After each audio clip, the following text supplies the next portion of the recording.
கிறிஸ்தவர்களுக்குள்ளே தற்கொலை எண்ணம் வருமா? வரும். அப்படி கிறிஸ்தவர்களுக்குள்ளே தற்கொலை எண்ணம் வர்றதுக்கு முக்கியமான காரணத்துல ஒன்று என்ன தெரியுமா?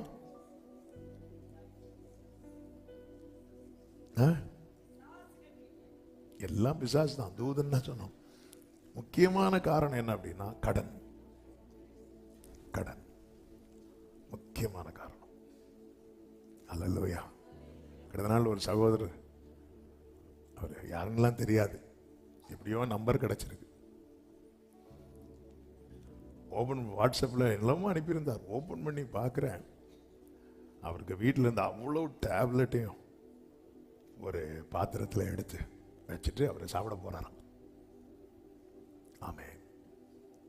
உடனே அவர் கால் பண்ணி அவர்கிட்ட பேசி ஜெபம் பண்ணி அந்த அதெல்லாம் தூக்கி போட வச்சு, எனக்கு என்ன செய்யணும்னு தெரியல.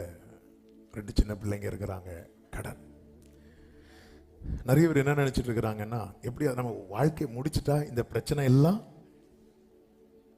ஆமே, அது சொல்யூஷனே கிடையாது. இந்த வாழ்ந்துட்டு இருக்கிறது வரைக்கும் நம்பிக்கை இருக்கும்.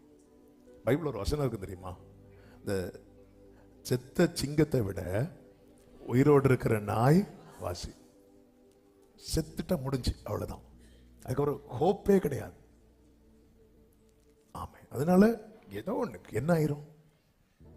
ஆமே. கடன் கொடுக்க, உங்களுக்கு கடன் வாங்கிட்டு கடன் கொடுக்கறதுக்கு தேவன் வாய்ப்பு தரும்போது கடனை கொடுத்துடணும். முதல் வேலை என்ன தெரியுமா செய்யணும்? சொல்லு. நீங்கெல்லாம் வாங்கல, நான் காமனா சொல்லிட்டு இருக்கிறேன். ஆனா நீங்க சொல்லுங்க. இப்போ ஒருத்தங்கள்ட்ட கடன் வாங்கிட்டோம், கர்த்தர் கையில காசு தராரு. நம்ம முதல்ல செய்ய வேண்டிய வேலை எதுவா இருக்கணும் தெரியுமா? கடனை அடைக்கிறதா இருக்கணும். அவங்க தான் கேட்கல, இல்ல அப்படி இல்லை. ஆமா, அந்த அந்த இடத்துல நம்ம கிளியர். ஏன்னா கர்த்தருடைய நாமம் நமக்கு தரிக்கப்பட்டு. ஆமா. இதுல நமக்கு உறுத்திட்டே இருக்கணும். கையில காசு கொடுத்துட்டாரா உடனே கடன் அடைச்சிடும். சிலருக்கு சிச்சுவேஷன் இருக்காது. ஏன்னா ஏதோ ஒன்று எதிர்பார்த்துட்டு இருப்போம், ஒரு பிசினஸ் நம்பி இருப்போம், அல்லது இன்னொருத்தங்க கிட்ட இருந்து நமக்கு காசு வர வேண்டி இருக்கும், அப்படி நம்பி இருப்போம். அதை மனசுல வச்சுட்டு சிலர் என்ன பண்ணுவாங்க தெரியுமா? அடுத்த வாரம் கையில காசு வரும், அதை வச்சுட்டு இந்த வாரத்தில் எமர்ஜென்சிக்கு இந்த வட்டி, வேற என்னெல்லாம் வட்டி உண்டு, கந்து வட்டி, மீட்டர் வட்டி, போதும். மெசேஜ் 7 பாயிண்ட் சொல்லுங்கன்னு சொல்ல மாட்டாங்க. வட்டிகள் பலவிதம். ஆமா. இப்படி வாங்கிடுவாங்க. வாங்கிட்டு அடுத்த வாரத்தில் அந்த பணம் வரும், இதை டேலி பண்ணிடலான்னு பார்க்கும்போது அந்த பணம் வராது. அப்படி இருக்கும்போது தான் பல எண்ணங்கள். ஐயோ, நாளைக்கு நான் எப்படி ஃபேஸ் பண்ண போறேன். நல்லா புரிந்து கொள்ளுங்கள், இந்த சரீரம் என்னைக்காவதுனாலும் அழிந்து தான் போகும். ஆனால் இந்த ஆத்துமா இருக்கு தெரியுமா, உங்களுக்கு முடியல, எந்த வழியுமே இல்லை. ஆமே. நீங்க வெயிட் பண்ணுங்க. அவங்கள்ட்ட சொல்லிருங்க, எனக்கு கூடி போன திட்டுவாங்க. நான் மறுபடியும் சொல்றேன், உங்ககிட்ட சோர்ஸ் இருக்கா? உங்ககிட்ட சொத்து வச்சிருக்கிறீங்க, கடன் தலைக்கு மேல ஏறுது, நீங்க கண்டிப்பா சொத்தை வித்து கடனை கொடுத்துருங்க. கடன் கொடுப்பதற்கான சோர்ஸ் கையில ஆண்டவர் கொடுத்திருக்கிறாருன்னு அதை செஞ்சிடணும். அதை செய்யாம வச்சுட்டு இருந்தா நம்ம தேவனே பரீட்சை பார்க்கிறோம். ஆனா வேற எந்த சோர்ஸுமே இல்லை. தேவையில்லாம கடனை வாங்காதீங்க.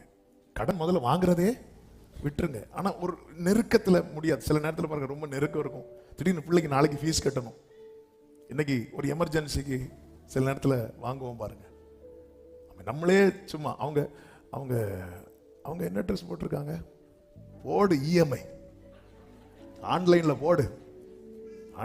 இப்படிலாம் வாங்கி வச்சுட்டு கர்த்தர் தந்த வார்த்தைக்காக அப்படிலாம் கிடையாது. தேவனை பரீட்சை பார்க்கவே கூடாது.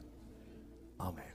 அவங்க நமக்கு என்ன கர்த்தர் கொடுத்திருக்கிறாரோ, இந்த முதல்ல நமக்கு எதுக்காக ஜெபம் பண்ணணும், இந்த போதும் என்கிற, சொல்லுங்க, தேவ பக்தியே மிகுந்த ஆதாயம். அது ஒரு பெரிய அசட், அது சொத்து. நம்ம சம்பாதிக்கிறதுலே பெரிய சொத்துல ஒன்று என்ன தெரியுமா?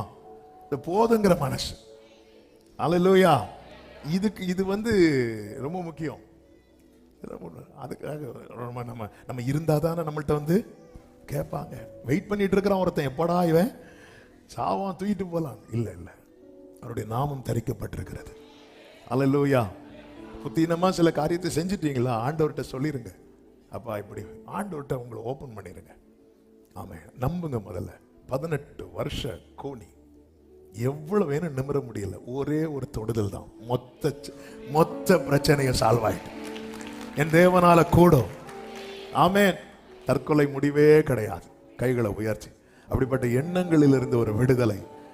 எல்லாரும் இயேசுவின் நாமத்தில் இந்த நேரத்தில் ஆண்டவர் அப்படிப்பட்ட எண்ணத்தோடு யாராவது இதை கேட்டுக்கொண்டிருப்பார்கள் என்றால் அவர்களுக்காக ஜெபிக்கிறோம். இயேசு கிறிஸ்துவின் நாமத்தில் எங்கள் நல்ல தகப்பனை அந்த எண்ணத்திலிருந்து ஒரு விடுதலை உண்டாகட்டும். அப்பா, உங்களை ஆராதிக்கிற உண்மை அறிந்த பிள்ளைங்க ஆண்டவரை இப்படிப்பட்ட இந்த யோசனை கூட வரக்கூடாது. அப்பா, கர்த்தர் கிருபை செய்வீராக, கர்த்தர் கிருபை செய்வீராக, கர்த்தர் நடத்துவீராக. என் தேவனால் கூடாத காரியம் ஒன்றுமே இல்லை. ஒரு விடுதலை கொடுத்து சாட்சியாய் நிறுத்தும். ஒரு வாசலை திறந்து கர்த்தர் ஆசீர்வதி. இயேசுவின் நாமத்தில் பிதாவே, ஆமென். ஹல்லேலூயா.